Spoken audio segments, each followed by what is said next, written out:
Buenas tardes a todos y todas. Les damos la bienvenida al taller virtual Lecciones Aprendidas en la evaluación de los proyectos fotovoltaicos asociados a la guía de trámites PAS 160 y recomendaciones a titulares y consultoras, organizado por el Servicio Agrícola y Ganadero en conjunto con el Ministerio de Energía en el marco del convenio de colaboración suscrito. Antes de comenzar, saludamos a las autoridades que nos acompañan. Señor Alfredo Guzmán, jefe de la División de Desarrollo de Proyectos del Ministerio de Energía, al señor Felipe Avendaño, jefe de la División de Protección de los Recursos Naturales Renovables del SAC, al señor Mario Ahumada, jefe del Departamento de Gestión Ambiental del SAC, y al señor Pablo Caulier, jefe de la Unidad de Acompañamiento de Proyectos del Ministerio de Energía. A todos ellos, muy bienvenidos. Con este taller se busca generar una acción conjunta de difusión y capacitación entre el Servicio Agrícola y Ganadero y el Ministerio de Energía sobre las experiencias positivas y negativas que se han recopilado en el marco de la guía de trámites PAS 160, específicamente al impacto no significativo sobre el uso del suelo de proyectos fotovoltaicos y a las exigencias para definir opciones de compromisos compromisos voluntarios por la pérdida temporal de uso de suelos de alto valor agropecuario afectados. Antes de comenzar, le pedimos al jefe de la División de Proyectos del Ministerio de Energía, señor Alfredo Guzmán, que nos entregue algunas palabras.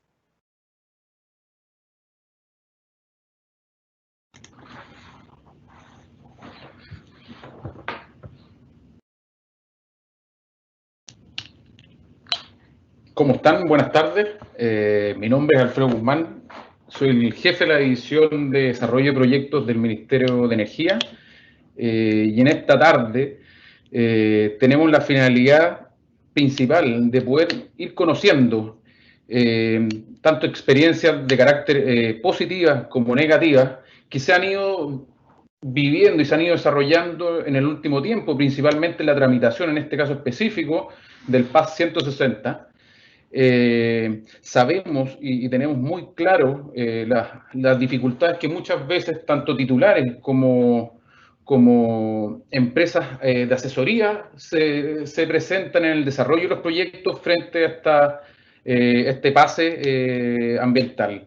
Creemos que es importante y la mejor forma que tenemos para poder resolver o ir normalizando o ir socializando las diferencias o las mejoras que se han hecho en las guías de tramitación tiene que ver con estas instancias. Hoy día, dado el tema de la pandemia, se ha facilitado a través de estos talleres de forma virtual la participación de todos y cada uno de ustedes.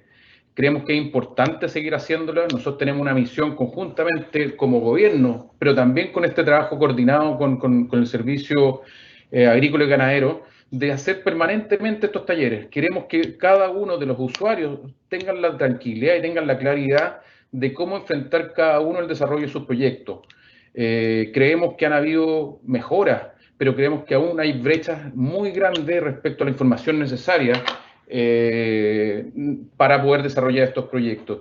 Así que le agradecemos a todos su participación, el gran interés que han tenido en esto y esperemos que este taller sea lo más útil posible. Además, cada una de las personas que van a intervenir en esto participan permanentemente de la tramitación de estos permisos y de esto, entonces escuchar de sus propias voces las experiencias va a ser muy, muy enriquecedor. Así que a nombre del Ministerio de Energía le agradecemos su participación y que sea un buen taller. Muchas gracias. Agradecemos las palabras del señor Alfredo Guzmán. Y a continuación les damos comienzo a este taller, por lo que es necesario hacer algunas indicaciones. Y al costado derecho de su pantalla encontrarán un icono con un signo de interrogación, donde podrán escribir las preguntas que surjan de esta presentación, las cuales serán respondidas al final por el expositor. Ahora sí, damos comienzo a esta exposición. Lecciones aprendidas en la evaluación de los proyectos fotovoltaicos asociados a la guía de trámites PAS 160 y recomendaciones a titulares y consultoras, a cargo del señor Mario Ahumada, jefe del Departamento de Gestión Ambiental del Servicio Agrícola y Ganadero. ¿Cómo estás, Mario? Bienvenido.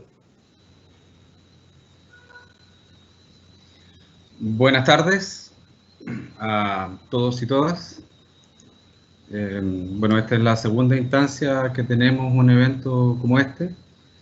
Y un poco para aclarar cuáles son los alcances, ya las personas que precedieron dieron un atisbo y explicaron en qué va a consistir.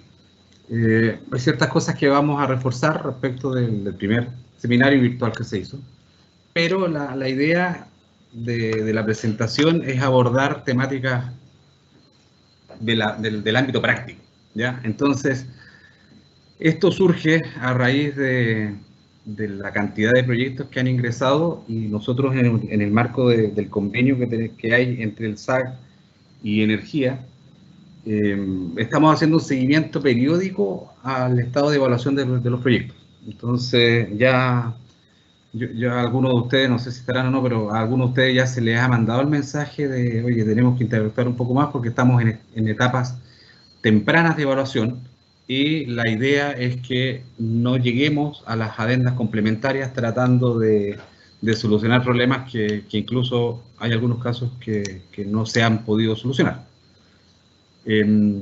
Respecto del contexto general, yo creo que nunca está de más recordar respecto de las exigencias que impone el otorgamiento del PAS 160.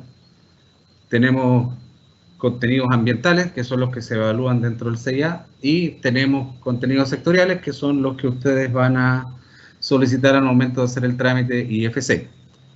A modo de complementar esto, también es importante que le comentemos que nosotros ya tuvimos una reunión que tenía la finalidad de aunar criterios entre el CEA y el SAC. Se hizo una reunión con todos los servicios, con todas las direcciones regionales del CEA, ¿ya? Y las regiones y los directores regionales del SAC de aquellas regiones en las que estaban concentrados la tramitación, la evaluación de proyectos fotovoltaicos, ¿ya? Y muchas de las directrices, muchos de los acuerdos y de las indicaciones que vamos a dar hoy día ya están en conocimiento tanto de los evaluadores como de la institución que está a cargo de este proceso de evaluación.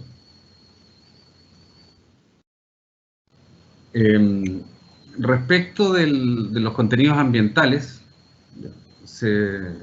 hemos sido bastante tajantes y majaderos en nuestros pronunciamientos en solicitar que aclaren si la construcción del proyecto considera o no remoción de suelo, ¿ya? Eso es para descartar el impacto de pérdida de suelo, ¿ya? La mayoría, como están emplazados en el Valle Central, incluyen solo una micronivelación, y es más, se han presentado algunos proyectos que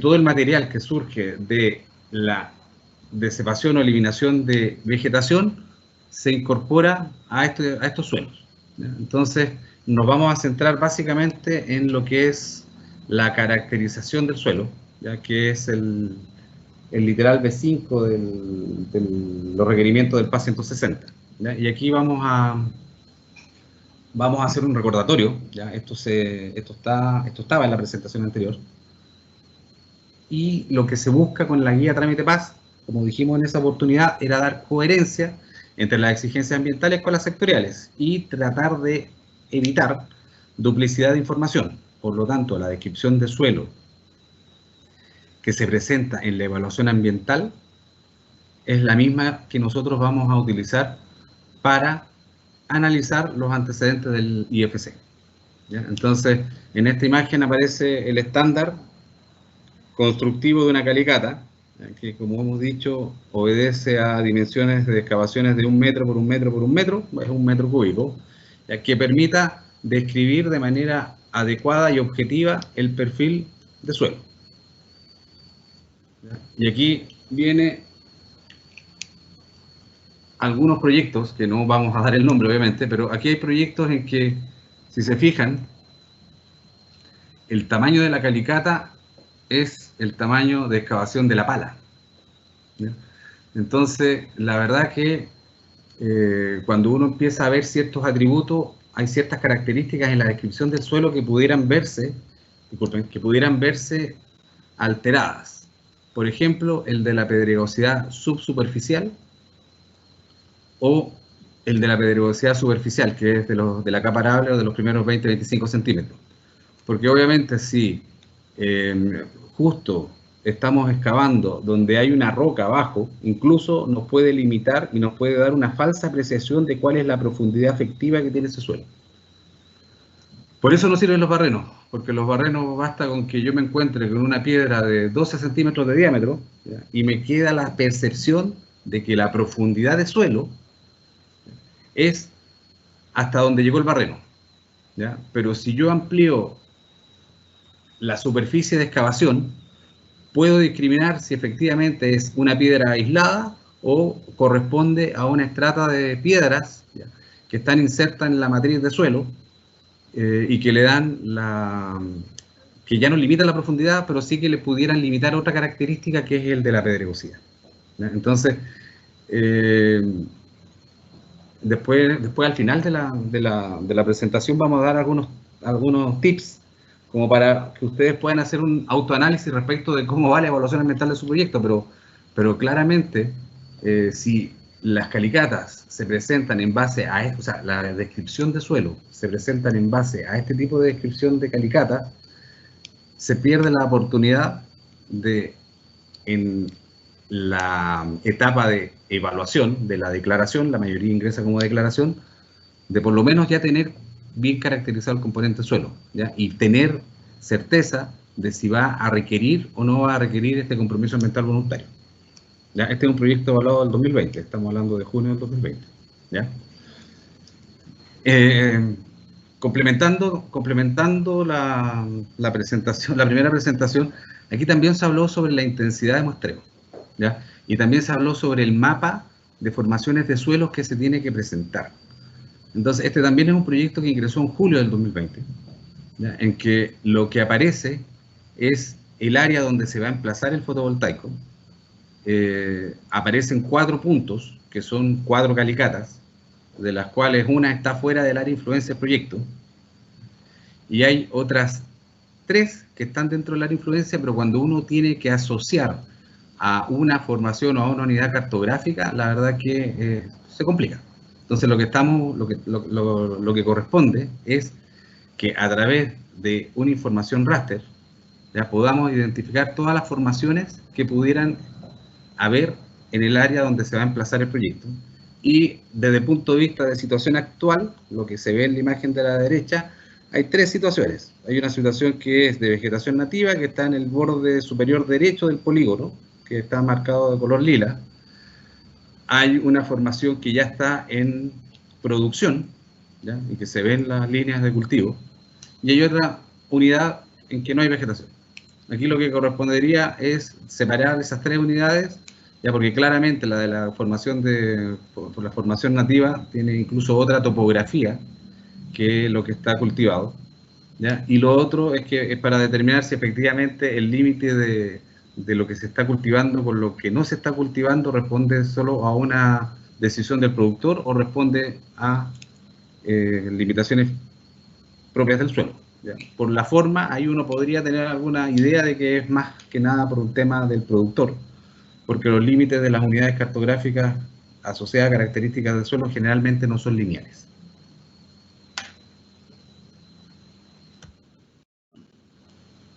Otro proyecto que ingresó, estos son proyectos distintos, no es que del mismo proyecto ya hayamos sacado todos los ejemplos, ¿ya? Que también es reciente. Fíjense que en la primera presentación, y de hecho en las recomendaciones que hemos dado, tanto en las presentaciones al CEA, en las presentaciones a los evaluadores del SAC, ¿ya?, hemos dicho que la información de SIREN se usa solo desde un punto de vista referencial. Básicamente por una razón, ¿ya?, que es la intensidad de muestreo. ¿Ya? SIREN está a escala 1/50.000 y cuando vemos el tamaño del área de influencia de estos proyectos, estamos pensando que tenemos que trabajar a escala 20.000 o de mayor detalle. Por lo tanto, la intensidad de muestreo con la que se levantó la información de SIREN no va a corresponder a los estándares cartográficos de la escala 1/20.000. ¿Ya? Entonces, ahí también, si se fijan, se presenta las formaciones de serie de Siren, y sobre eso se superpone el área de influencia del proyecto, ¿ya? Entonces, ahí claramente, si esto fue lo que se presentó en la declaración, la observación es que la caracterización del área de influencia para el componente suelo no ha sido correctamente abordada, ¿ya? Por un tema de escala y por un tema de intensidad de muestreo. También después vamos a dar algunas orientaciones asociadas a lo que se entiende por intensidad de muestreo. Este, que es muy reciente, ¿ya? Y es tan reciente que ni siquiera ha entrado a evaluación, sino que está en tramitación, tiene una aproximación de lo que uno espera cuando presentan un mapa de unidades cartográficas, ¿ya? Entonces, en la imagen de la izquierda, ustedes ven que se hizo una definición, ya se hizo una definición de gabinete, y esta definición de gabinete identificó dos áreas, ¿ya? Y las dos áreas son de planicies pedregosas, ¿ya? Pero la diferencia es que hay una que está más cerca de la quebrada que de otra. Entonces, uno entendería que hay un elemento que los separa, que pudiera ser, por ejemplo, la cota de pendiente más alta, pero cuando se va a terreno, se redefinen unidades. Entonces, lo que dio en gabinete dos unidades separadas en sentido longitudinal, cuando se hace la descripción de terreno, se dan cuenta que las unidades tienen más bien una distribución como segmentos transversales, ¿ya? No longitudinales, sino que transversales. Y en función de la información de terreno, ¿ya? Se definen estas 5 unidades cartográficas.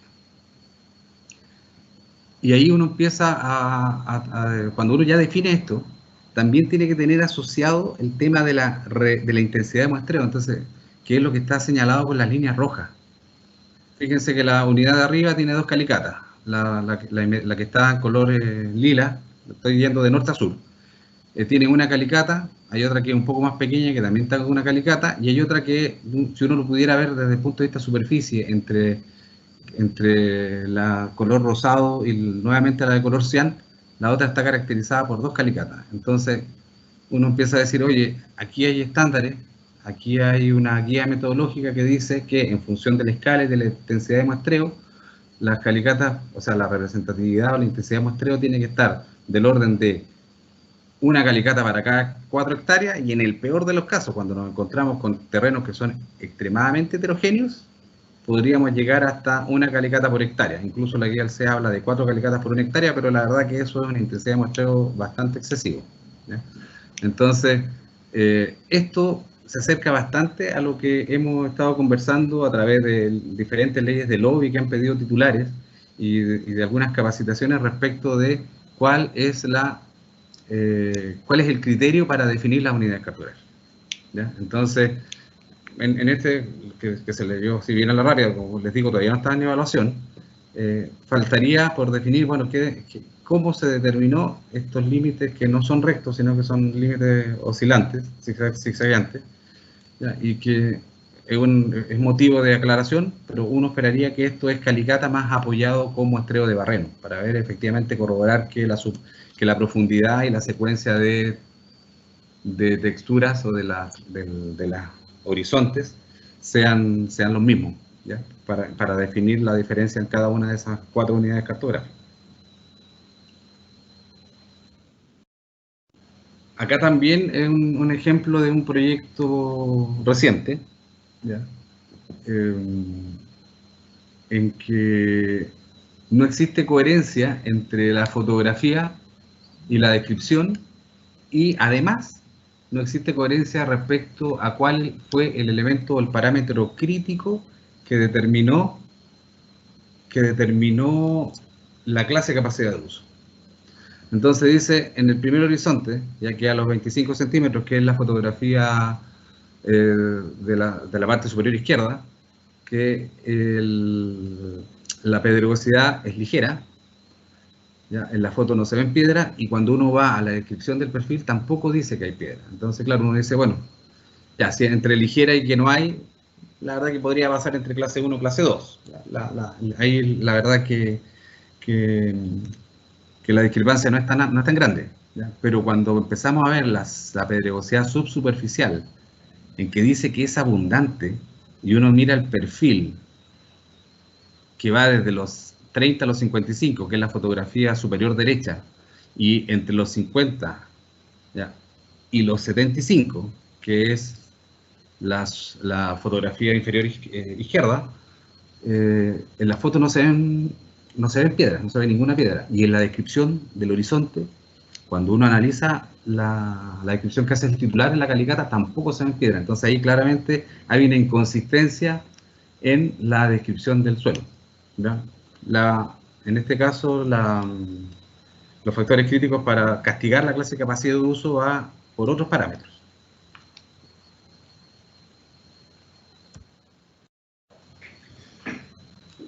De acuerdo a muchos proyectos que ingresaron, porque la verdad que en este momento deben haber unos 70 proyectos en evaluación. Y en base a las observaciones y a algunos errores de descripción, y sacando algunos ejemplos de aquellas descripciones que estaban bien realizadas, se presenta esta lógica de análisis a modo de recomendación para abordar la caracterización de suelo. Porque de repente a veces uno no entiende por qué la intensidad es tan amplio en suelos que con parámetros de aproximación dicen, no, esto es imposible que sea suelo clase T, es imposible, por pendiente, ¿ya? Entonces, lo primero es que en gabinete se definan las unidades cartográficas que cumplan con criterios de superficie mínima cartografiable, ¿ya? Y eso va a depender del tamaño del proyecto y de la diferencia de realidad que yo vaya a ver en terreno. O sea, la superficie mínima cartografiable dice que el polígono más pequeño no puede tener menos de 0,25 centímetros cuadrados o 0,5 centímetros cuadrados, ¿ya? Entonces, dentro de esta definición de unidades cartográficas, es súper importante que nosotros consideremos la vegetación, y la ausencia de vegetación es un criterio para describir unidades, el parámetro dependiente, el de exposición, y también es re importante, y después les voy a decir por qué, el hacer un uso actual o histórico, ¿ya? Porque también hay que ver si el proyecto está emplazado en un suelo que es, y voy a dar el peor ejemplo, que no hay, pero bueno, el peor ejemplo, un suelo clase 1 en el borde costero, que tiene un clima súper desértico, ¿ya? Y que históricamente nunca ha tenido cultivos, y respecto a las posibilidades por clima o por tecnoestructura, porque no hay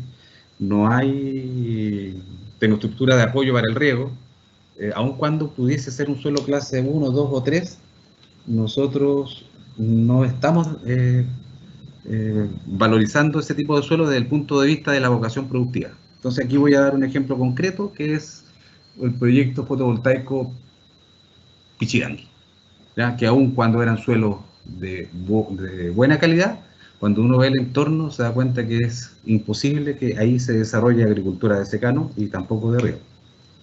Una vez que se definen estas unidades cartográficas, lo más fácil es definir las máscaras con criterio dependiente. El criterio dependiente me permite rápidamente discriminar si estoy fuera de los suelos que son clase 1, 2 y 3, ¿ya?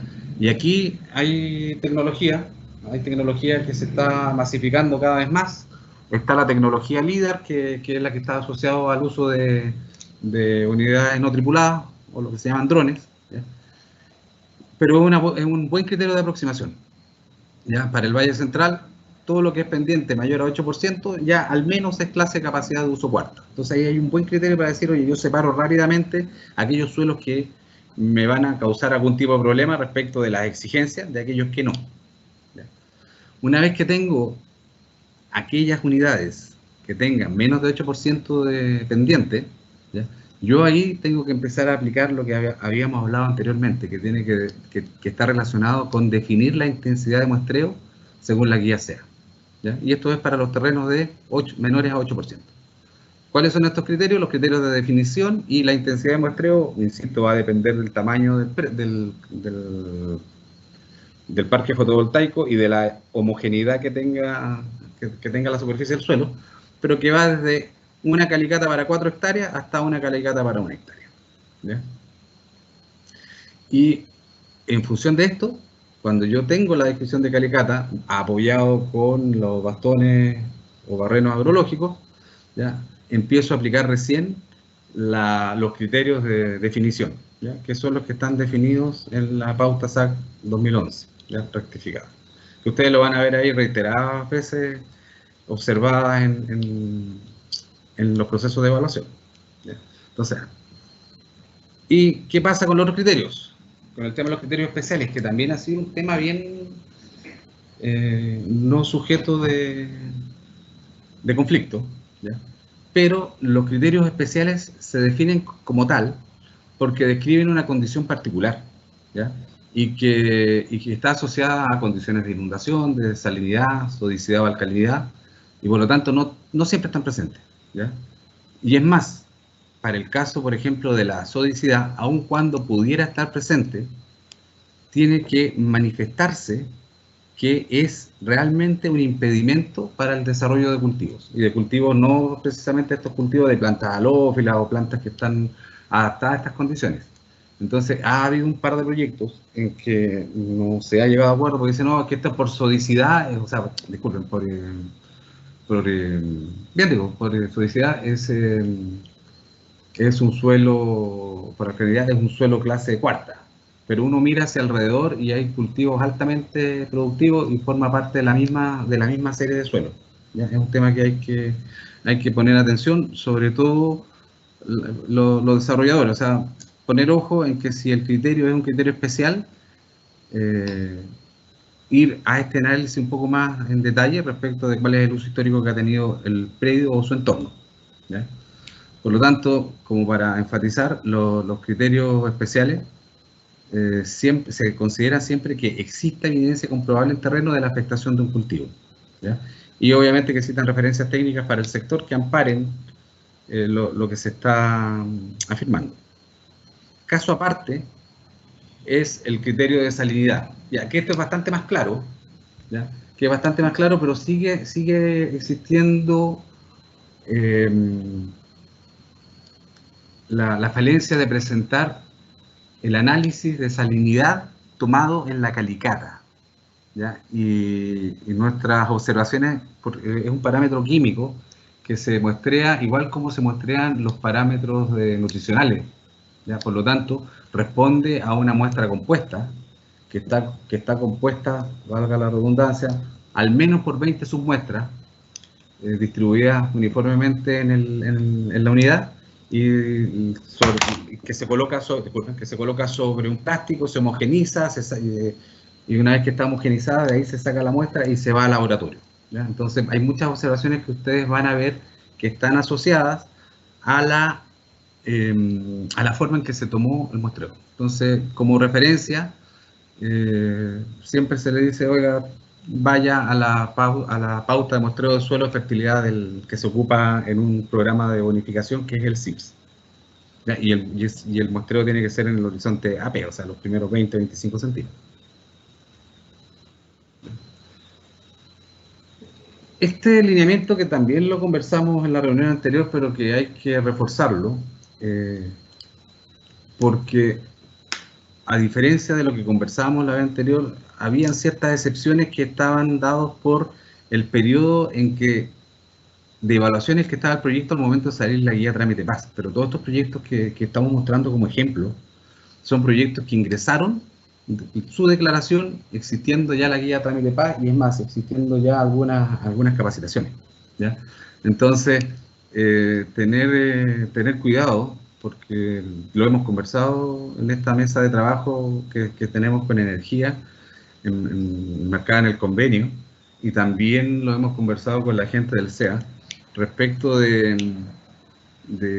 si el suelo requiere compromiso voluntario para dar coherencia a las exigencias ambientales con los sectoriales, y la superficie es mayor a 1 hectárea de suelos altamente productivos, es probable que sectorialmente ese proyecto se rechace. Entonces nos estamos dando cuenta, porque han habido algunos proyectos que pidieron ley de lobby, pero una vez que el proceso ya se había terminado, o sea, existía incluso un ICE, ¿ya? Entonces cuando el ICE estaba con algunas observaciones, estaban pidiendo reunión para ver cómo se podía solucionar, y la verdad es que ahí ya no depende del servicio, y cada vez va a depender menos del SEA, porque el SEA tiene ya una postura como bien clara, o sea, si cada vez hay menos espacio para ir metiendo estos compromisos entre que salió el ICE y que se presenta y que se evalúa el proyecto en las COEVAS, en las comisiones de evaluación ambiental.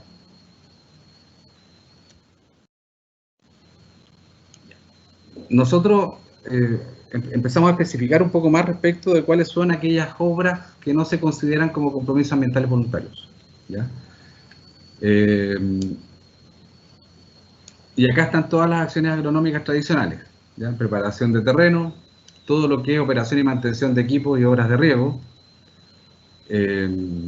incluso las mantenciones de drenes, ¿ya? Cuando uno tiene unas obras de drenes que tiene que ir manteniendo cada cierto tiempo, eso la verdad que son obras complementarias a la obra en sí. La obra es el dren, pero que requiere una cierta mantención periódica, pero no significa que haya que hacer los drenes siempre, ¿ya? Y ahí hay una aclaración que hay que hacer porque ha sido muy recurrente el hecho de que se nos presenten medidas de mejorar drenaje en suelos arcillosos, que después lo vamos a ver en más detalle, pero que no tiene ningún efecto a largo tiempo. O sea, un tema que es mediático, va a funcionar este año, quizá a la mitad del próximo año, pero al momento que caiga una precipitación importante, si no existe sílice en la estrata, las arcillas se expanden y se vuelve a configurar el problema de drenaje. Todo lo que está asociado a fertilización, enmienda orgánica, ¿ya? Obviamente el drenaje por pie de arado, que es una actividad causada por la actividad agrícola, o sea, que es un impacto generado por la actividad agrícola. Todo lo que está asociado a la polinización, aplicación de agroquímicos. Ya hubo 2 proyectos fotovoltaicos que dentro de sus compromisos ambientales lo que hacía era, voy a cambiar nogales por vides, o vides por nogales, o manzanos por perales. La verdad que no estamos, porque lo que se está haciendo es un cambio de variedad por cambio en la exigencia de mercado o por cambio de rentabilidad, pero no estamos mejorando algún impedimento productivo de ese suelo, ¿ya? Lo mismo ocurre con el tema de la rotación de cultivos. Y la construcción de camellones, y aquí voy a tratar de ser súper transparente. La construcción de camellones es una práctica que no cumple con el concepto de que sea estable, hay que estar constantemente reperfilando, pero a raíz de lo que ocurrió en este invierno, ya que aun cuando no fue el invierno extremadamente lluvioso, pero sí pilló muchos predios con pendiente, con camellones, que los camellones se terminaron colmatando los canales de riego, ¿ya? Entonces, no tienen en este momento, por lo menos camellones en pendiente, no tiene una buena percepción desde el punto de vista ambiental, ¿ya? Entonces tampoco queremos generar algún conflicto respecto de estar proponiendo prácticas que después nos pudieran generar algunos problemas mayores.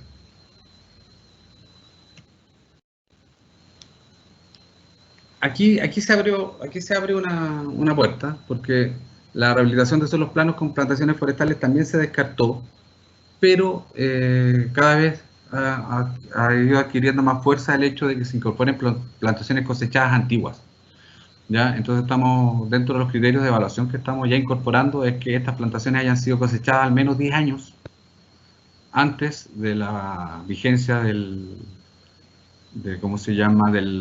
la guía Trámite Paz, ¿ya? Porque claro, ahí no es un tema de que yo dentro de mi rotación de forestal diga, bueno, después total tengo un compromiso voluntario que me saca los tocones y me ahorro los 6, 7 millones de pesos por hectárea que sale de toconar un terreno.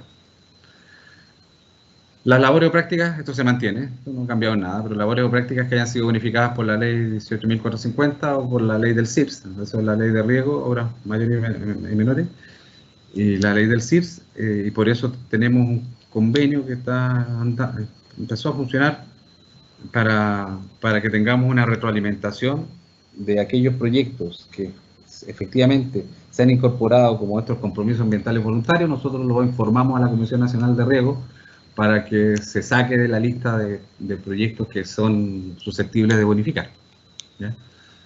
El tema de mejora de equipamiento de establecimientos de diversos tipos, la verdad que esto es una práctica que ya no se está presentando. Yo creo que aquí hay un avance, eso no tiene que ser. ¿Cuál es el avance? Que los titulares entendieron que el objetivo de los compromisos voluntarios era hacerse cargo de lo que se dejaba de producir por un periodo de tiempo determinado, ¿ya?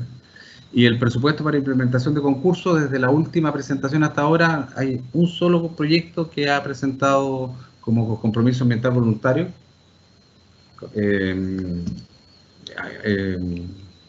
propiciar concursos públicos, pero que estén a cargo de otras instituciones. Y obviamente se le dijo que no. Este tema, aun cuando pensábamos que estaba bastante claro, nos hemos encontrado con la sorpresa que de repente en leyes de lobby dicen ya, estoy afectando 10 hectáreas de secano, tengo que regar 10 hectáreas. Y nos empiezan a preguntar y no, aquí hay un tema que es un análisis, un enfoque que es productivo. Entonces, para que lo tengan en claridad, o sea, si lo que yo estoy dejando de producir es riego, la relación lo más probable es que sea 1:1 si es que estoy reponiendo con agua, ¿ya? O estoy incorporando nueva superficie al regadío. Pero si lo que yo tengo es secano, ¿ya? Y aquí también hay que tener cuidado, secano, pero que me permita desarrollar actividades agrícolas de secano. Entonces, cuando uno le da esa condición, estamos pensando desde el sur de la región metropolitana hacia el sur. O sea, hay sectores hacia el norte que cero posibilidad con el clima actual, cero posibilidad de producción de cultivo de secano, ¿ya? Ahí hay un criterio de focalización. Ahora, claro, esto se extiende desde la tercera hasta la novena en este momento. Ya han entrado parques fotovoltaicos a la novena. Las obras de riego, ¿ya? Que básicamente es lo que había conversado, que es incrementar una nueva superficie bajo riego. Pero acá nos hemos encontrado con algunas sorpresas, porque dentro de los sistemas de acumulación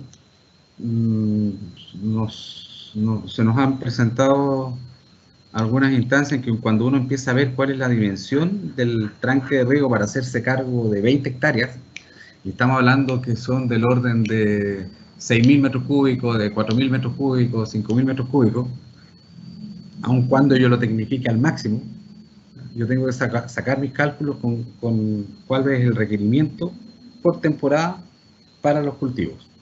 Y en función del clima y en función del cultivo, esto fluctúa entre 5.000 metros cúbicos y 7.000 metros cúbicos por hectárea. ¿Ya? Entonces también es un tema que hemos insistido, porque incluso con nuestros evaluadores de repente había algunas confusiones. O sea, porque de repente se ve mucha agua, pero uno no tiene en mente realmente lo que consumen los cultivos a nivel de hectárea. Obras de drenaje, ¿ya?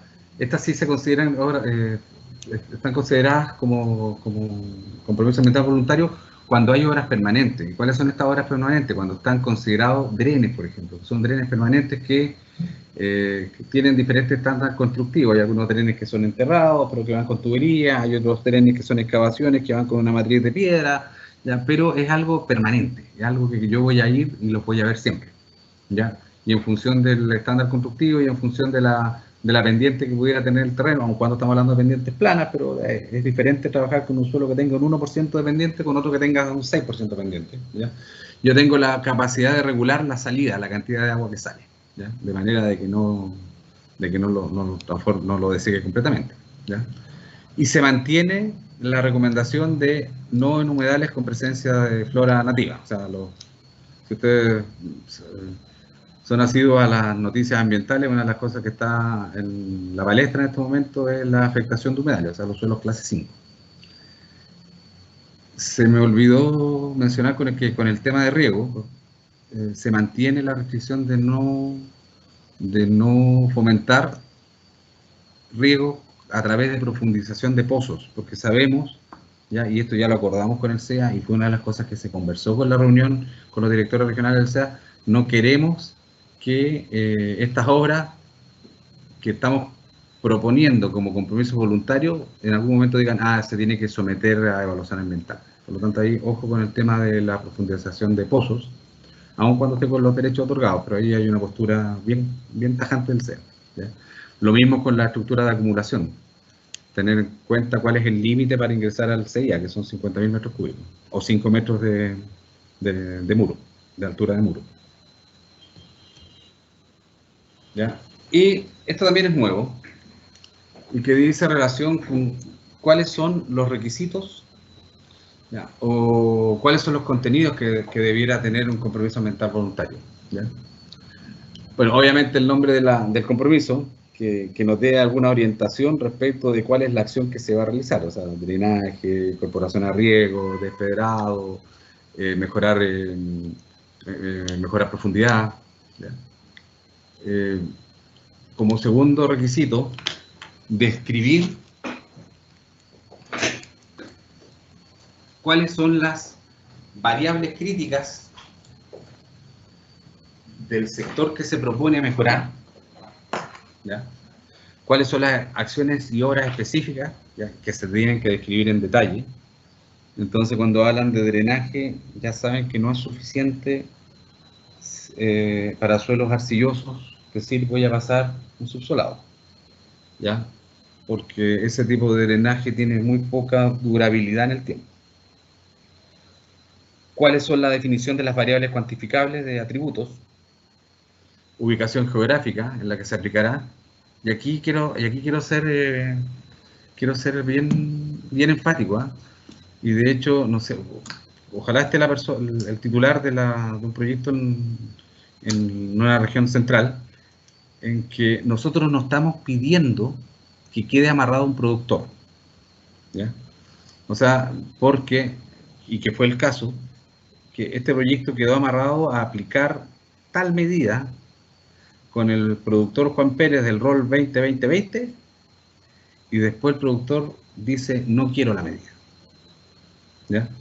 Entonces genera una complicación al momento del seguimiento ambiental. Ahora la solución en ese caso ya está, se le dio, pero lo que sí necesitamos es que al menos describa cuál es la serie de suelo que va a mejorar, de manera que con los datos de terreno se ubique un predio similar con las mismas características y tenga más de una alternativa para no quedar amarrado con un solo producto, ¿ya? Esto es un poco para evitar especulaciones, ¿ya? Creo que lo vimos en la primera reunión y bueno, ya se dio el primer caso. Sí, está claro que debiera quedar ojalá en la comuna, ¿ya? Y si no, bueno, sí o sí en la región. También dejar definido cuáles van a ser los cultivos. Acuérdense que aquí hay un tema de compromiso respecto de que se use, que tenga algún uso productivo, ¿ya? Y una forma para ayudarlos a ustedes es complementar este análisis con un concepto que estamos tratando de acuñar que está asociado a la vocación agrícola, ¿ya? Entonces la vocación agrícola no es una mirada solo desde el punto de vista suelo, sino que es una mirada integradora respecto de si están o no están las condiciones para que ese suelo se pueda utilizar de manera rentable para la actividad agropecuaria. O sea, yo puedo tener un cultivo de secano en la cuarta región de trigo, sí, pero voy a sacar 15 quintales por hectárea, ¿ya? Y esa es mi limitación, ¿ya? Con todas las inconvenientes que pudiera tener y con años de pérdida total. Entonces ahí hay que hacer ese es un criterio que no se ha incorporado mucho todavía, ¿ya?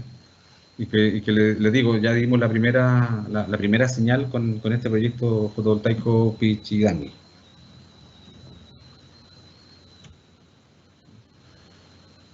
Y lo otro es identificar la superficie de los sistemas productivos que se dejan de ocupar, eso es importante para trabajar con este tema del balance que les decía, para ver si la relación va a ser 1:1 o va a ser una relación de 1:- en el caso de que lo que yo proponga es de mayor intensificación, ¿ya?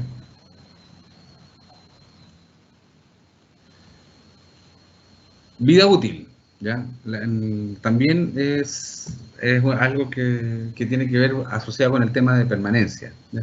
Ahora, claro, aquí no estamos apostando a si el proyecto tiene 100 años, porque en 100 años no sabemos cómo viene la tecnología, no sabemos cómo viene el cambio climático, no sabemos, pero sí nos estamos tratando de asegurar que sea por un periodo de 15 a 20 años, ¿ya? Idealmente la vida útil del proyecto, pero aquí se escapa. Entonces, aquellos proyectos que están a muy gran escala y a mucho tiempo, los mismos titulares, y ya hay varios casos en que se sabe que ya, yo voy a estar, mi propuesta es 20 años, yo voy a estar 40 años, duplico la superficie, ¿ya? Entonces disminuye el periodo de efectividad de la medida, pero 20 años más que es suficiente, ¿ya? Y lo otro está asociado con los cronogramas y plazos, ¿ya? Que van en estrecha relación con la implementación de las acciones consideradas, ¿ya? Entonces, y aquí también es una recomendación, porque hay dos formas de amarrarse con los plazos. Una que es asociada a la obtención de la RCA. Entonces hay algunos proyectos que dicen, lo voy a implementar 3 años, o 2 años, o 1 año post otorgamiento de RCA. Y la otra alternativa es un cierto número de tiempo posterior al inicio de obra. Cuando ustedes evalúan el proyecto, se tienen que especificar cuál es la obra, cuál es la acción concreta que da inicio a la ejecución del proyecto, ¿ya? Ahí están las dos opciones. Yo sé que a nivel de estrategia o de comercialización de estos proyectos hay diferentes situaciones. Ya, si yo no soy el que lo voy a desarrollar, quizás es más conveniente que lo amarren con un número de tiempo que no debiera ser más allá de 2-3 años desde el inicio de la obra del proyecto. Considerando además que con la nueva modificación de la ley ambiental, las RCA duran 5 años. Si no tengo inicio de obra, la RCA caduca. Indicadores de éxito, ¿ya? Y acá en el indicadores de éxito, la verdad que busca dos aspectos: que se cumple el estándar técnico de la obra y acciones comprometidas, ¿ya? Eso quiere decir que, y voy a dar un caso en que dice, yo a través de un subsolado, un proyecto que se aprobó, yo a través de un subsolado, una superficie mínima, lo que proponía era riego de una cierta cantidad de hectáreas y menos del 10% lo dejó con subsolado, pero dentro de ese indicador de éxito dice, y que las raíces lleguen a los 60 centímetros, porque voy a inventar el cultivo, no me acuerdo cuál era, voy a colocar alfalfa. Si no funciona, y lo puso, esto es una receta real, y si no funciona, cambio la medida y me hago cargo de esas nuevas 2, 3, 4 hectáreas. Ahí hay que tener cuidado porque, como yo les decía, uno va a ir a fiscalizar y se da cuenta que esa medida al tercer, cuarto año ya no tiene el impacto que se presentó en la declaración, ¿ya? Y lo más probable es que esa medida se tenga que repetir. Entonces, por eso es súper importante que tengan claro si la medida se va a hacer cargo o no de los factores críticos que yo quiero mejorar. Y la descripción de la fase de cierre, que es muy sencillo, porque la mayoría dice que va a desmontar las obras, ¿ya? Y lo que nosotros pedimos es que quede el terreno acondicionado para que se vuelva a utilizar en la agricultura. Eso es un rastraje, eventualmente, en algunos casos muy particulares, pudiera ser ¿cómo se llama? Un subsolado no tan profundo. Aquí no estamos pensando a partir con un B8 va a ser el subsolado, que es el que se ocupa para la rotura de estratas impermeables. Recomendaciones generales. Ya.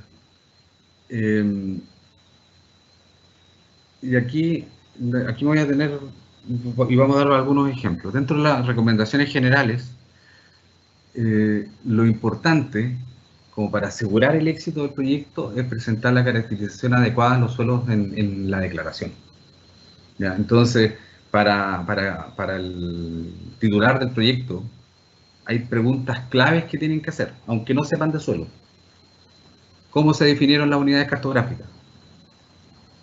¿ya? Y tiene que responder por lo menos, al menos con las variables que ya habíamos conversado. Pendiente, vegetación, exposición, ya, uso histórico. Después de eso, averiguar cuál es la intensidad de muestreo. ¿Ya? Y eso es re fácil. ¿Cuántas unidades tengo? 5. ¿Cuánto es la unidad más pequeña? Tanto. ¿Cuántos muestreos están en...? Y sacar por cada unidad si efectivamente está dentro del rango. ¿Ya? Y no exista un desequilibrio, en que se da en algunos casos en que hay unidades que tienen una calicata por hectárea y hay otras unidades que tienen una calicata para 10 hectáreas. ¿Ya? Y una calicata por hectárea efectivamente agronómicamente se acepta, pero se acepta para terrenos que son muy homogéneos, y esos terrenos muy homogéneos no están en la zona central. ¿Ya? A la Patagonia no podría decir una calicata para 50 hectáreas, pero porque es bastante homogénea la cosa. ¿Ya? Importante preguntar cuál fue el tamaño de la calicata. ¿Ya? Ojalá con fotos, que le digan, oye, es una calicata de 1 metro por 1 metro por 1 metro. ¿Ya? Y ver cuáles son los criterios o los parámetros críticos que se definió para determinar la clase de capacidad de uso. Esto ya requiere un poquitito más de expertise, pero bueno, no sé si a nivel de este tipo de proyectos hay algún encargado ambiental del proyecto, ¿ya? Pero sí tiene que decir, piedras, sí, ya, muéstrame, ¿dónde están las piedras? ¿Cómo se llegó al porcentaje de cubrimiento de piedra en el perfil? ¿Ya? Tener bastante cuidado con el tema de si es un criterio especial, como lo habíamos dicho, y dice, oye, es salinidad. Lo primero que tienen que preguntar, ok, ¿cómo se midió la salinidad? Y le tienen que decir una muestra compuesta, ¿ya? O ustedes buscar y decir, se midió la salinidad en la calicata y saben ya que eso es una observación que va seguro. ¿Ya? Entonces, y por otro lado, si es sodicidad, que le muestren un análisis histórico del uso del predio de los suelos colindantes que pudieran ser la misma asociación o la misma serie de suelos, ¿ya? Para que efectivamente se vea que hay restricciones productivas. Entonces, idealmente, ¿ya? Yo en el proceso de revisión, que le entreguen el mapa digital y en el mapa digital le vayan indicando cada una de estas especificaciones que le estoy diciendo. Respecto de los compromisos ambientales voluntarios, en el peor de los casos, presentado en la adenda. ¿Ya? ¿Por qué? Y aquí viene con el punto 3. Es súper riesgoso dejar los compromisos ambientales para una adenda complementaria, porque el que tiene la tuición de decidir si va o no va a una adenda complementaria es el SEA. ¿Ya? Entonces aquí, y es un tema que todavía, aun cuando hemos tenido reuniones, es un tema que todavía tenemos que afinar, ¿ya? Porque nos ha tocado recibir titulares por ley del lobby o por consulta de estas de correo, en que dice, pucha, yo podría haber corregido si es que esto se hubiera ido a adenda complementaria, pero se decidió hacer un comité de evaluación en que lo aprobó, ¿ya? No lo pudo corregir y se quedó con las observaciones que tenía el servicio, ¿ya? Entonces, desde el punto de vista de riesgo, ¿ya? Y de la gestión que se tendría que hacer para manejar el proyecto, ¿ya? Y que tenga buen término, no debieran quedar dejar un margen para decir, ya total, en la adenda complementaria lo pudiera resolver, salvo, ¿ya? Y aquí también, porque esto ya puede ser incluso un acuerdo o alguna intervención o en alguna reunión que se busque y que se da, y muchas veces, y ustedes lo saben, entre el servicio entre el Servicio Agrícola Ganadero y el SEA, en que dicen, oye, ya, ok, sí, para darle una salida a este proyecto, ¿son o no son condicionables algunas medidas? Y uno dice, sí, efectivamente son condicionales. Por ejemplo, ¿qué cosas son condicionables? Como lo digo allá, como lo digo en el punto 4, ¿ya? Los indicadores, en que el indicador diga fotografías pasando el tractor. Y uno dice, no, el titular se comprometió a esto, entonces el indicador que se presenta no es el adecuado, pero sí se condiciona a que el indicador sea que cumpla con el porcentaje de piedra que permita cultivar. ¿ya? O que en este caso voy a mejorar profundidad porque la profundidad es 40 centímetros y voy a subsolar a los 60, bueno, que efectivamente el indicador va a ser que exista actividad radicular o que exista la posibilidad de actividad radicular hasta los 60 centímetros. Pero son condicionantes que uno puede sacar del proceso de evaluación. No son condicionamientos que uno puede sacar así como de un sombrero y decir, ya, yo voy a colocar, porque al final lo que está ocurriendo es que nosotros estamos proponiendo cosas que el titular no, en el proceso de evaluación no colocó. Y eso lo deja expuesto a, ¿cómo se llama?, a alguna instancia de reclamación.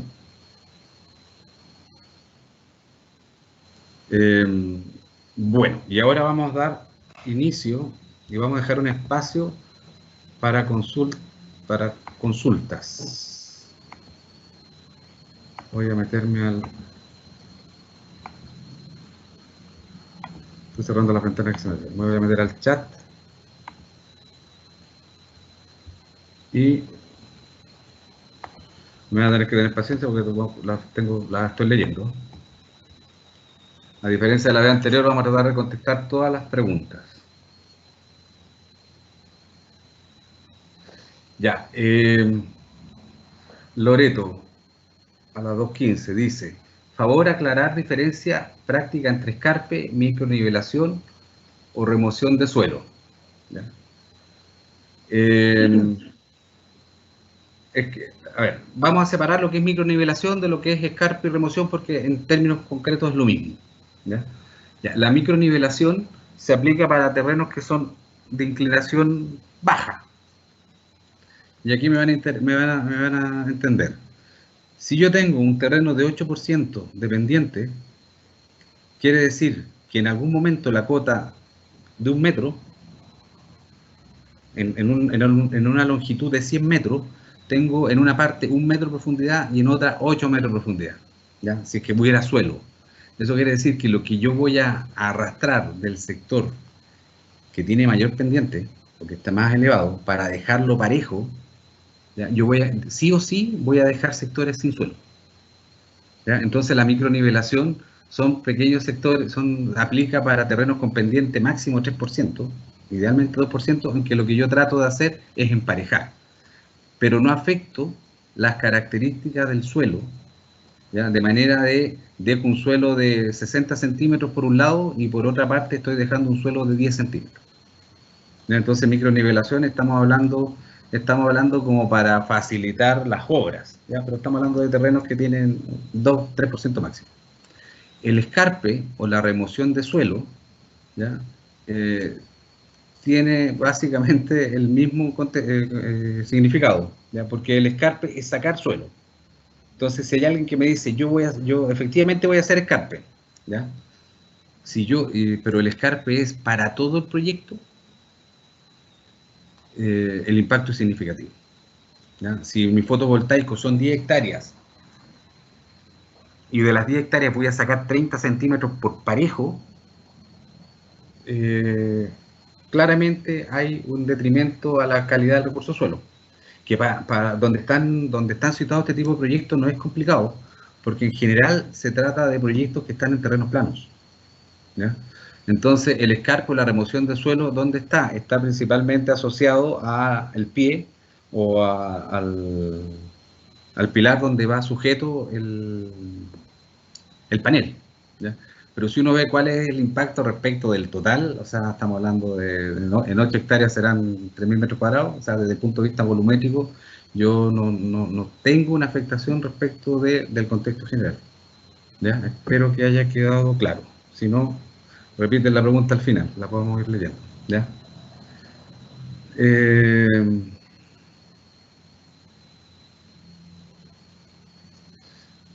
Dice DU, sobre la intensidad de muestreo, ¿se habló de una calicata por hectárea o una calicata cada 4 hectáreas? Sí, pues ¿se refiere a hectárea de terreno o se refiere a la superficie de las unidades de suelo resultante? Ya, es que siempre es en terreno, pero si yo defino que va a ser una unidad, si yo defino que va a ser una calicata, lo vamos a hacer fácil, por 1 hectárea, ¿ya? Y yo tengo 6 unidades cartográficas, ¿ya? Y una unidad cartográfica tiene 10 hectáreas, voy a tener que hacer 10 calicatas.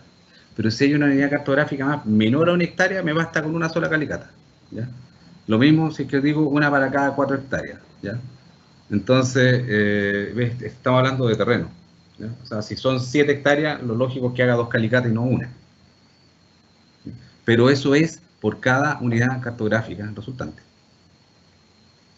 Entonces, lo primero que tengo que hacer es interpretar con un buen material raster. Y aquí de repente se caen cuando estamos hablando de terrenos que tienen vegetación natural. Porque ahí claramente el Google Earth no es una buena herramienta para interpretar vegetación, ¿ya? Ahora, desde el punto de vista práctico, en general, al componente vegetacional se les está pidiendo que trabajen con Google Earth, ¿ya? Y no tiene ninguna complicación porque incluso en función del tamaño del pixel, o sea, el tamaño del proyecto, hay una plataforma gratis de imágenes que es Sentinel, que tiene 10 metros en el multispectral, que perfectamente me permite trabajar a escala 20.000 sin ningún problema, ¿ya? Que son para estos proyectos grandes. Estoy viendo cómo bajo la barrita.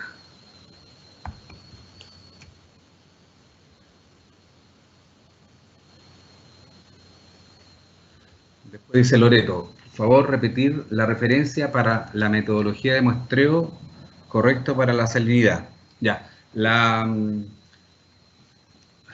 el muestreo para salinidad es el típico muestreo que se hace para fertilidad de suelos, ¿ya? Es un muestreo compuesto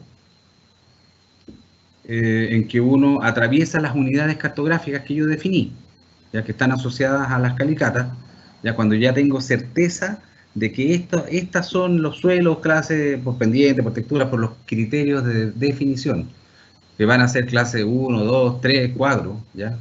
Y yo lo que quiero es ver si que tengo algún parámetro, en este caso salinidad, lo que tengo que hacer es recorrer, tomar una muestra compuesta de esa unidad, en que lo que se hace es, se recorre, hay varias formas, hay formas de muestreo, y estas formas de muestreo dependen de la forma que tenga la unidad cartográfica, ¿ya? La más común es tomar submuestras en zigzag, ¿ya? O tomar una submuestra en Z, que son para formaciones que son más redondeadas. Y en las más alargadas, la idea es hacer transectas perpendiculares de manera de distribuirlas en el terreno y abarcar el total con las 20, 25 submuestras, abarcar el total de la unidad. ¿Ya? Estos proyectos no estamos hablando de que son unidades cartográficas de 60 hectáreas, 70 hectáreas, o sea, estamos hablando de unidades cartográficas cuando mucho de 20 hectáreas, entonces no es complejo. Insisto, si no queda claro, me repiten la respuesta al final.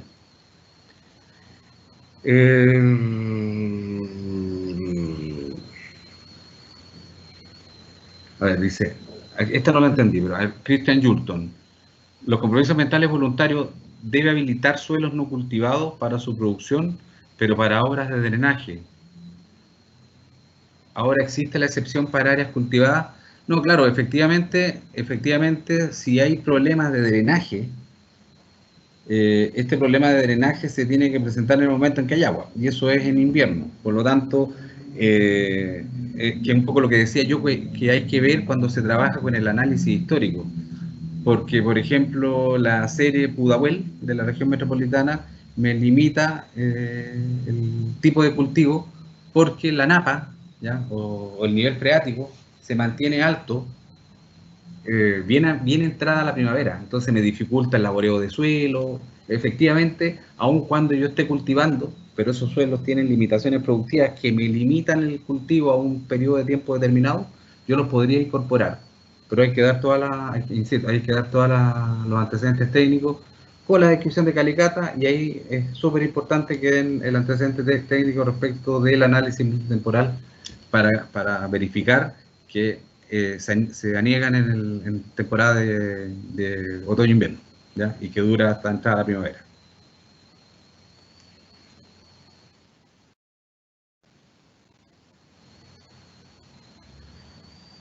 Toda la información que se está poniendo se encuentra en la guía trámite. No, no, porque la guía trámite es un tema sectorial y acuérdense que lo que estamos apuntando es que los compromisos ambientales formen parte de la resolución, que formen parte de la evaluación ambiental del proyecto como compromiso, ¿ya? Por lo tanto, la forma de, ¿cómo se llama? La forma de dar a conocer esto es a través de circulares, a través de este tipo de instancias que estamos generando con energía, que apuntan a dejar disponible, alguien va a hablar esto, pero esto va a quedar disponible para consulta, ¿ya? O sea, la presentación y todo eso, ¿ya? Lamentablemente es difícil hacer un manual de cortapalo porque si bien es cierto, hay cierta similitud en regiones, las series son distintas, ¿ya? Entonces,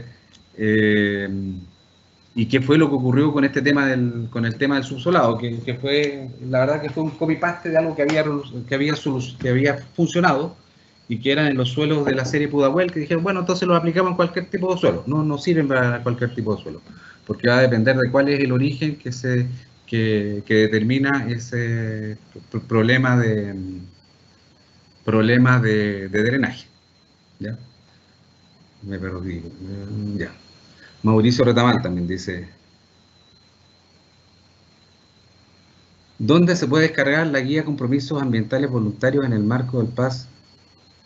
No, es que, ya, a ver, vamos a... Esto no estaba preparado, así que lo vamos a conversar con energía. La idea, y que me estoy tirando a la piscina, Alfredo, la idea es que nosotros tengamos, de cierta forma, como un depositorio de información y que todo este material sirva de consulta.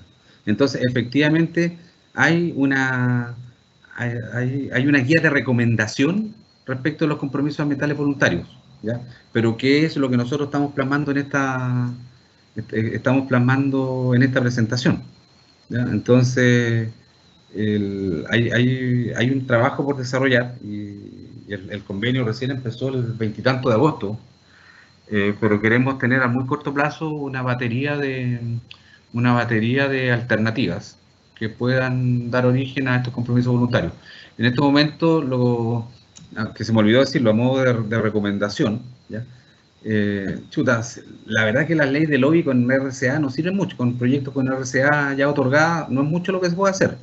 Entonces, o las reuniones que quieran con las unidades técnicas, si es que la persona no es sujeto pasivo del lobby,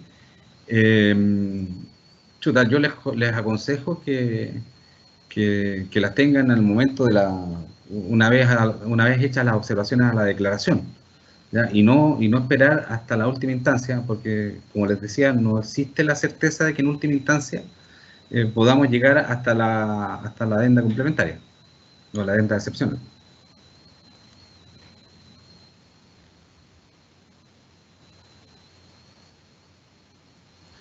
Ya.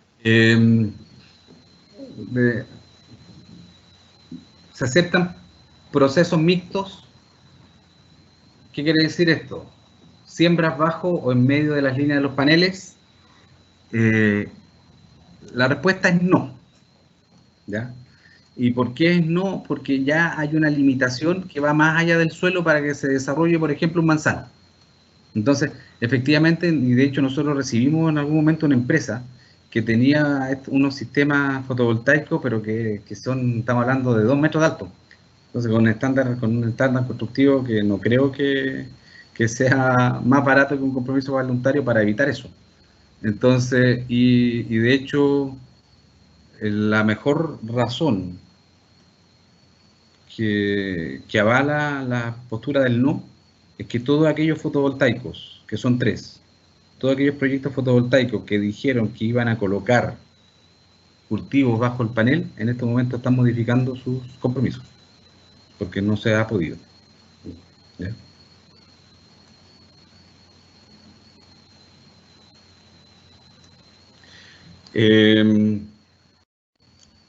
El tema de alcalinidad es un tema que estamos desarrollando, la pregunta de Víctor Bustamante, porque efectivamente el método es un método cualitativo y es súper subjetivo, que tiene que ver con con la cantidad de efervescencia que tiene el terrón, ¿ya? Así que, pero efectivamente es un tema que más que saber el método, ¿ya? Lo importante es demostrar que ese nivel de alcalinidad impone restricciones al cultivo. Porque en salinidad es clarito, o sea, pasamos los 8 decibeles por centímetro y el cultivo se estresa, cualquier cultivo se estresa mucho, ¿ya? Por un tema de presiones de retención de humedad. Entonces el agua está, pero la planta no es capaz de absorber el agua que está absorbida por el suelo, ¿ya? Entonces, tenemos que, y de hecho es uno de los desafíos que nos estamos proponiendo internamente, pero honestamente la prioridad va en este momento la prioridad va por el lado de tratar de dar solución a los 70, 80 proyectos fotovoltaicos y que se apruebe la mayor cantidad en función de este esquema de trabajo que hemos definido.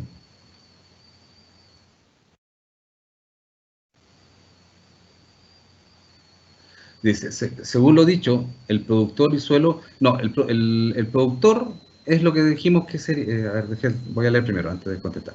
¿La medida sería meramente indicativa? O... Ya, no. No se entendió. Si yo digo que voy a regar por goteo, ¿ya? Porque voy a implementar un tranque de acumulación, ¿ya? Y lo dejo así abierto, ¿ya? Efectivamente, lo que yo puedo cambiar es si lo hago con productor A, B o C. Lo que no puedo cambiar es que si dije que voy a regar 4 hectáreas, ¿ya? El agua que yo tengo que acumular, ¿ya? Según lo que sea, para dar estabilidad, para dar seguridad, tiene que estar acorde con el requerimiento del cultivo al que yo amarré. O sea, yo no puedo cambiar una medida de regar por una medida, por ejemplo, de drenaje, ¿ya? Lo que estábamos diciendo es, ok, yo defino cuál es la medida, y por eso el nombre, digamos que dentro del listado, los dos primeros es base, es clave. ¿Cuál es el nombre y cuáles son las acciones que yo voy a desarrollar? ¿Ya? Entonces yo lo asocio a una serie de suelos. Y voy a dar un ejemplo bien bestial. Si yo digo que voy a drenar suelos ñadis, ya no lo puedo cambiar a drenar suelos trumados, porque no voy a tener ningún impacto con drenar suelos trumados, porque el trumado no tiene problema de drenaje. Espero que ahí haya quedado claro, ¿ya? Aquí lo que nosotros, y es importante, necesitamos las actividades y los indicadores. Por lo tanto, la actividad yo no la puedo cambiar, porque si cambio la medida, cambio los indicadores. Aquí estoy pensando en cambiar el lugar solamente, ¿ya? Si no me deja este caballero, me dejará el vecino que tiene el mismo problema porque tiene la misma serie.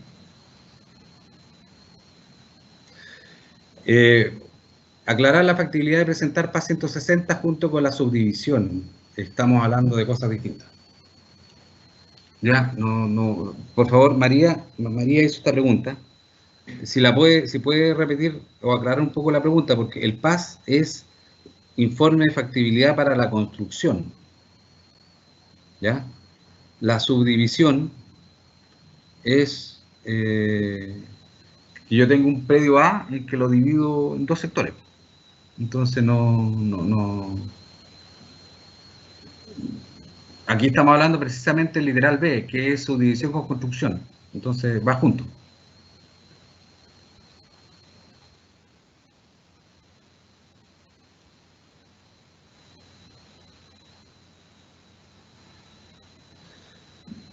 A ver, Viviana Flores. ¿Qué recomienda para estudios de suelos cuando, por ejemplo, 3 especialistas de suelos tienen distinta opinión sobre la clase de capacidad de uso?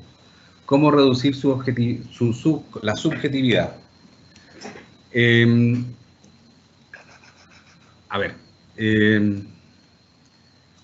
Ya, aquí hay que transparentar. Aquí hay criterios que son súper subjetivos y que ya lo hemos conversado, la alcalinidad, ¿ya?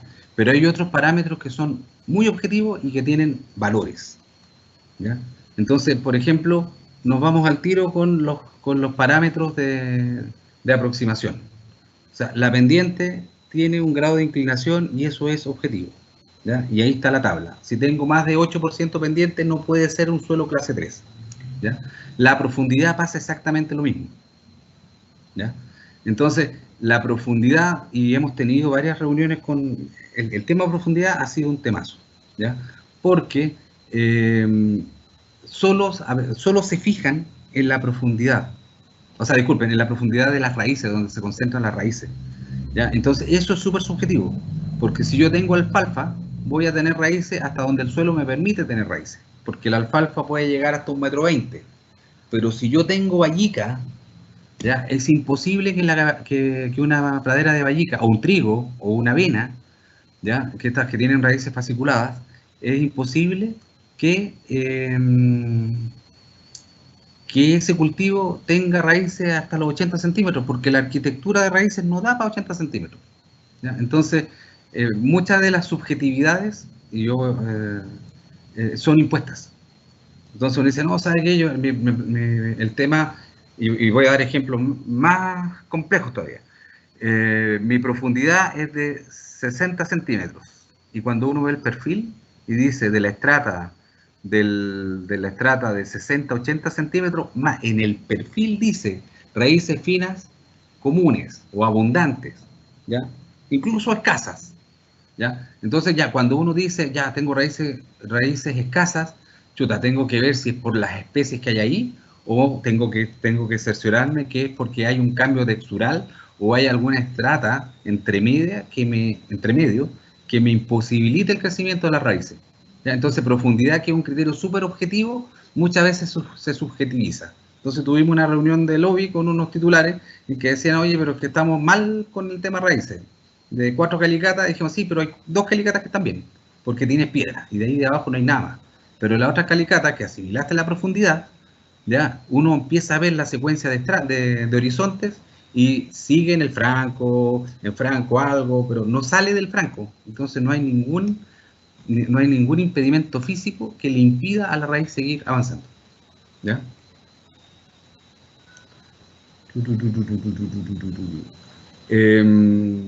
Bueno, y los otros también, y el tema de drenaje también es un tema. El tema de drenaje también puede hacerse subjetivo, porque los moteados, por ejemplo, en el horizonte AP, pueden desaparecer si es que es un terreno que yo estoy constantemente... Les voy a dar las dos opciones, ¿eh? Le estoy dando una opción que es a favor del titular, y le voy a dar una opción que es en contra del titular. Estoy a favor del titular. Muchas veces el problema de drenaje en el horizonte AP se enmascara por laboreo de suelo, ¿ya?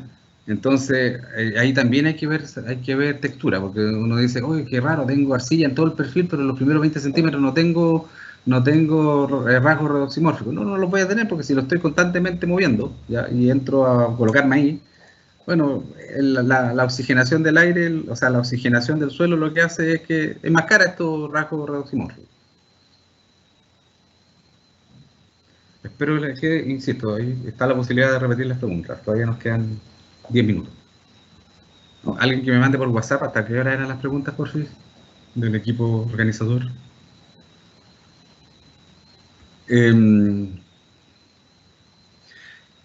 Ya, y aquí, volviendo al tema, a la consulta de Viviana, yo creo que cuando se hacen las consultas, este checklist y estas preguntas que el que está a cargo del proyecto le hace a los consultores, un poco también le permite de una u otra forma discriminar el grado de subjetividad que le está dando al tema, ¿ya?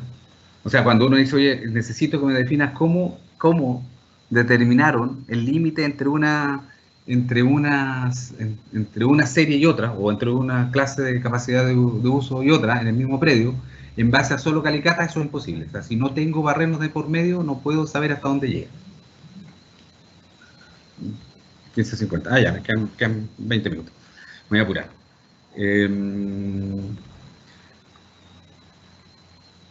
Ya, insisto, Claudio, por favor repetir lo señalado respecto de no debe quedar. No es que no deba quedar tan individualizado el lugar a mejorar con rol, ¿ya? Y otros datos del propietario. Idealmente se puede, ¿ya? Pero ahí va a depender de cuál es la estrategia, porque aquí nosotros no nos podemos meter en la relación que hay entre privados, ¿ya? Entonces, si ustedes tienen voy a inventar, si ustedes tienen la posibilidad de dejar un contrato en que se amarran ustedes, pero también amarran al productor, no hay ningún problema, ¿ya? Pero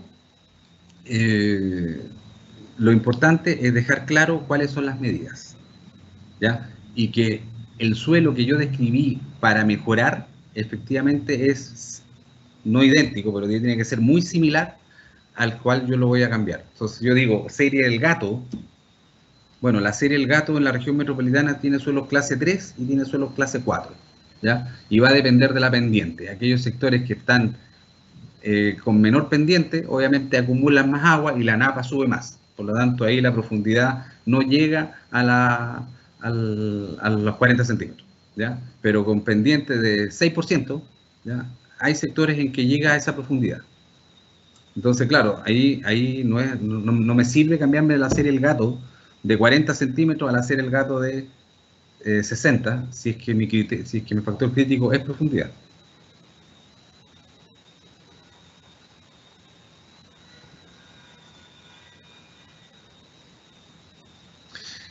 Anónimo. Dice, ¿qué antecedentes espera entregar a la autoridad para justificar que correctamente la letra A y C, artículo 11, que permitan acreditar la no afectación significativa del compromiso suelo dentro de la influencia del proyecto? Porque no se modifican, a ver, primero no hay alteración de las características físicas, aquí no hay remoción, no hay alteración de las características químicas, no es un proyecto que ¿cómo se llama?, que vierta alguna sustancia, por lo tanto las características químicas no la voy a afectar, y es lo más parecido a un suelo en barbecho, eso.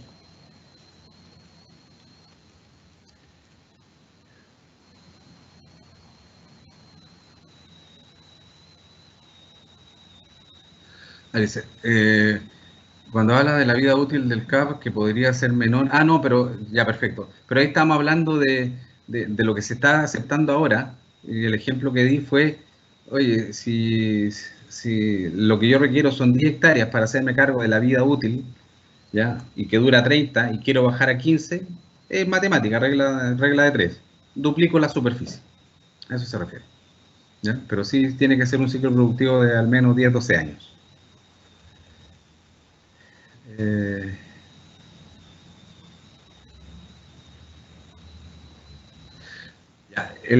Para paneles bifaciales y su compatibilidad agrícola con cultivos como alfalfa, ¿cuáles son los criterios que el SAC analiza dicha compatibilidad?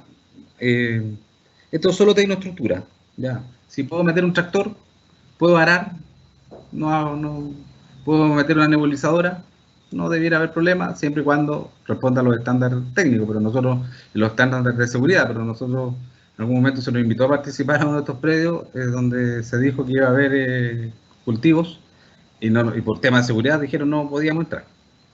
No puedo dar más antecedentes de eso.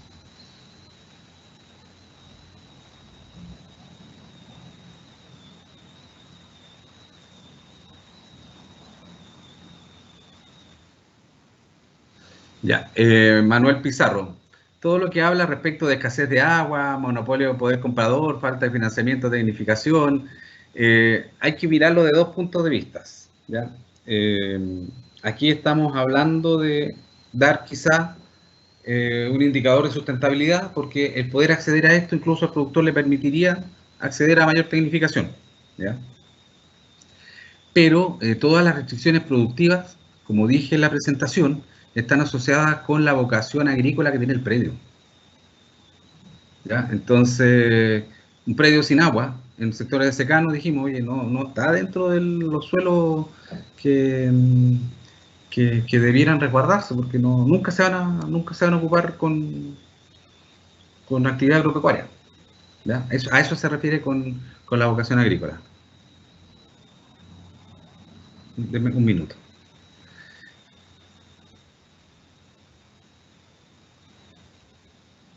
Ya. Los acumuladores de agua, lo que les decía es que esto no es una piscina, sino que tiene que tener una cierta cantidad que esté acorde con el requerimiento del cultivo. Y ahí decía en la presentación entre 5.000 y 7.000 metros cúbicos. ¿Cuándo no entra al CEIA? Cuando la capacidad de embalse es menor a 50.000 metros cúbicos y cuando el muro es menor a 5 metros.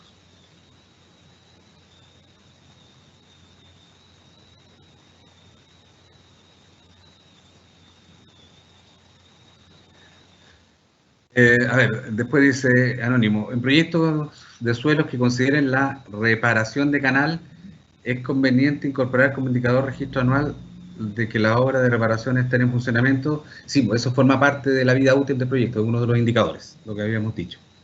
Felipe, con respecto al muestreo de salinidad, ¿cómo se debería tomar las muestras sin problema? Si el problema está bajo los 25 centímetros de profundidad, miren, ahí, como nosotros adoptamos el sistema USDA, ¿ya? El problema de salinidad, ¿ya? Para los suelos chilenos, o sea, que no, o sea, no estamos pensando en que esto es Valle Concordia de Arica, en que tenemos salinidades de 80, 90 decibel, ¿ya? El criterio del USDA es cama de semillas, ¿ya? Porque acuérdense que en estos climas que son más séricos, ¿ya? La salinidad se arrastra por evaporación. Entonces, cuando uno ve las curvas de salinidad, son logarítmicas. Entonces, a medida que aumenta la profundidad, disminuye exponencialmente el contenido de sales, ¿ya? Para los suelos del Valle Central de Chile. Me perdí, ¿dónde está? Ahí está.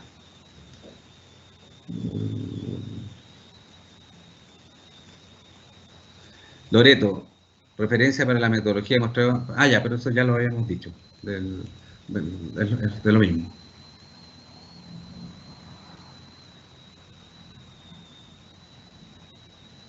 Loreto, se agradece la explicación del muestreo, pero yo le preguntaba por una metodología que usted citó y no la entendí bien. Es la pauta SAC, es la pauta SAC 2011, ¿ya? Y el muestreo de salinidad tiene que ver con un muestreo de fertilidad, que es la pauta del CIRS. Ahora hay más.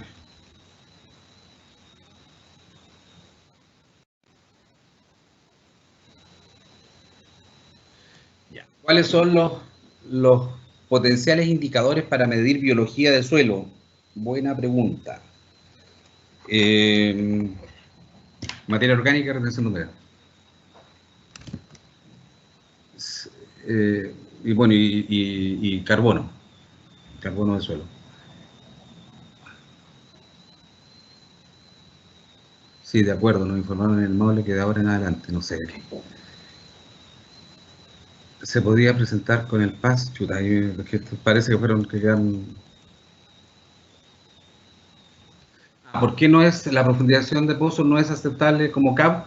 Porque el CEA nos va a pedir que se evalúe ambientalmente el impacto de la extracción del agua, solo por eso. Acuérdense que el tener derecho de agua no asegura su uso ambiental. Entonces, y eso es clásico en las mineras tienen muchos derechos de agua otorgados por la DGA, pero solo una parte es la que pueden usar ambientalmente, y eso está asociado por la definición del abatimiento de la napa, y tienen que hacer todo un modelo hidrológico. Entonces, al final nos vamos a meter en presentar un estudio para demostrar, o una declaración para demostrar que esa medida no genera impacto.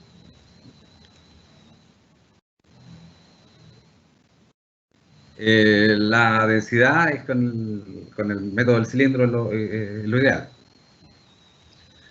¿Cómo se aplica a la subjetividad de moteados y concreciones? Que tiene, básicamente, tiene que estar asociado a la distribución del perfil, ¿ya? Entonces, la quinta en todo el perfil y la clase cuarta de un cierto umbral hacia abajo, normalmente bajo los 20 centímetros.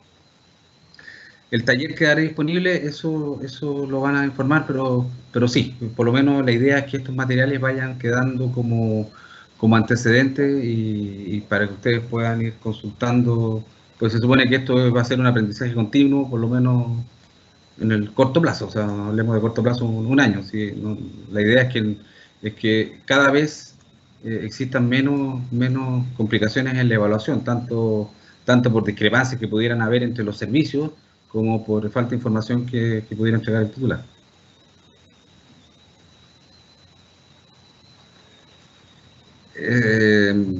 Chuta. El problema de drenaje es válido demostrarlo por medio de mediciones con cilindro de infiltración. Lo vamos a resolver rápidamente porque ¿cuál es el problema? ¿Ya? El problema pasa lo mismo que la humedad aprovechable. Entonces aquí tiene que pasar por un proceso de certificación.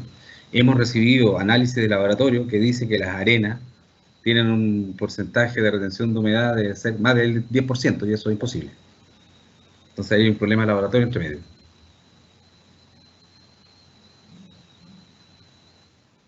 Dice, no explicaste el ejemplo de drenaje a que se subjetiviza el criterio. Sí, pues ahí hablábamos respecto de la existencia de moteados, ¿ya? Y que dicen que el problema es de drenaje sin existir un cambio textural entre un horizonte y otro, que me impida por una parte el paso de raíces y también que disminuya o aumente drásticamente la velocidad de infiltración del agua. O sea, pasar de una textura franco-arcillosa a una arenosa. Ya claramente ahí va a haber o sea, sin ver los rasgos racimórficos, uno dice aquí ya va a haber un problema de drenaje. Me están apurando por acá, pero vamos a tratar. ¿Qué recomienda para estudios de suelos cuando, por ejemplo, 3 especialistas... Ah, ya, eso ya está.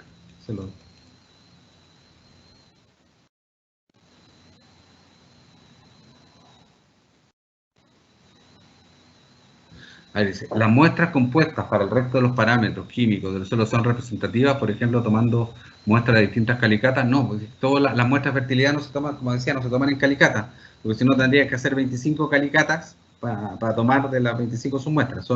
Aquí se usa el bastón agrológico, ¿ya? O incluso una pala, en que uno va tomando los primeros 20-25 centímetros y limpia los residuos vegetales. Y ahí los dispone sobre una superficie de plástico para homogenizar. ¿Qué criterios? Ya. Yo entiendo que la capacidad productiva está asociada a la vocación productiva. Es suelo más todos los factores productivos, que es agua o clima. ¿Ya? La tecnología es un poco lo que estamos tratando de fomentar.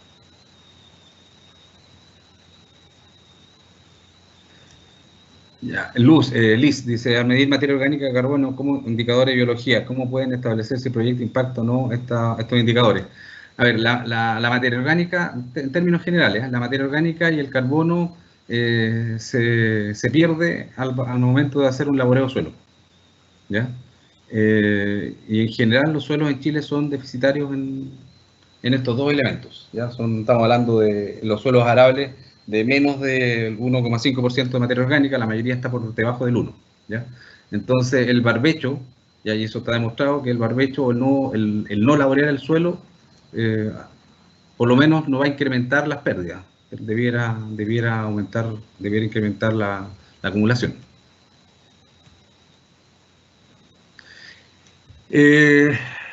La Garrigue.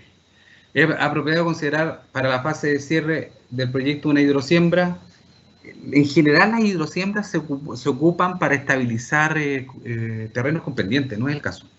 Entonces no se justifica la hidrosiembra porque al final, insisto, la hidrosiembra es una medida de estabilización, ¿ya? Y aquí estamos hablando de suelos que son planos, ¿ya?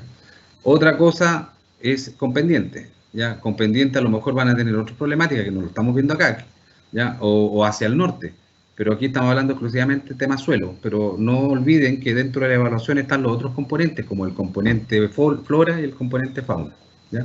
Entonces, claro, si voy a colocar un parque fotovoltaico con una pendiente 50%, el tema no va a ser suelo, ¿ya? Pero sí va a ser erosión, ¿ya? Y lo más probable es que sean reptiles, que sea fauna, ojo con eso. Aquí se simplifica un poco el tema porque estamos hablando de una matriz que predominantemente es agrícola.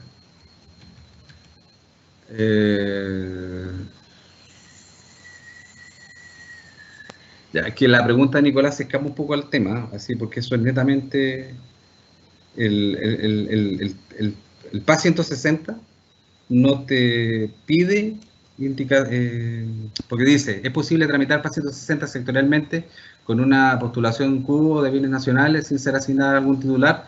Va a depender de cómo tenga acceso a ese terreno, pero no es un tema ambiental, ya es netamente sectorial.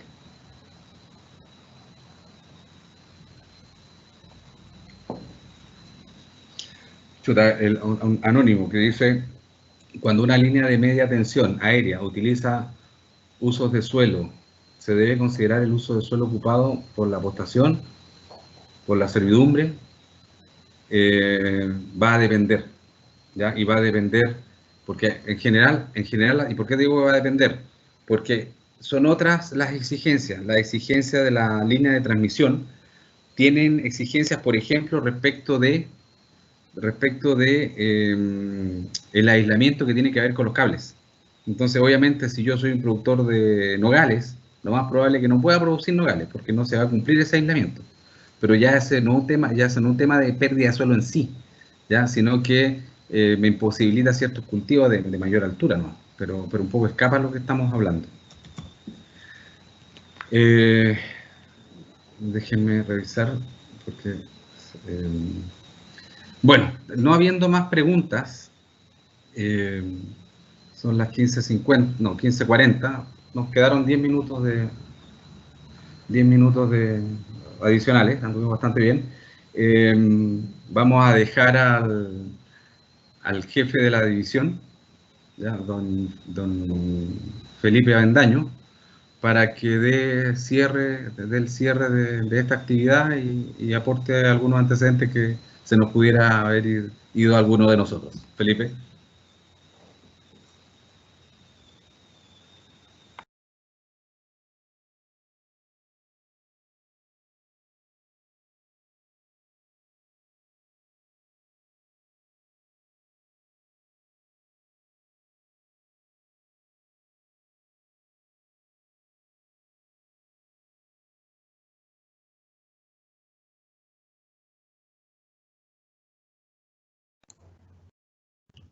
Ahora sí, se escucha, estaba hablando solo.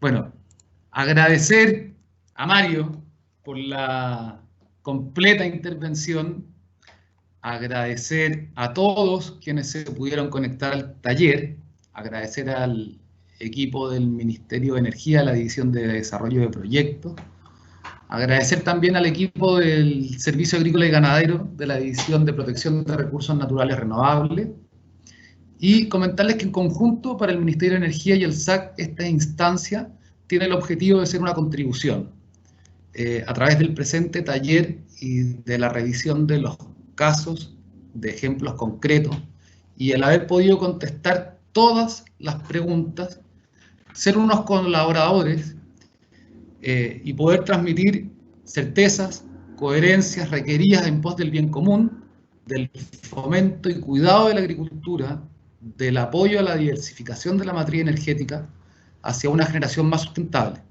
Asimismo, y atendido el tiempo y que ya llevamos una larga jornada, desearle a todos que tengan un excelente fin de semana, junto a sus seres queridos, que nos sigamos cuidando todos y esperamos poder volver a vernos prontamente en una próxima oportunidad. Por último, antes de despedirnos, comentarles que la presentación de este seminario se encontrará disponible en el mismo link de la invitación. Agradecer su participación y que todos tengan unas muy buenas tardes y muy buen fin de semana. Muchas gracias.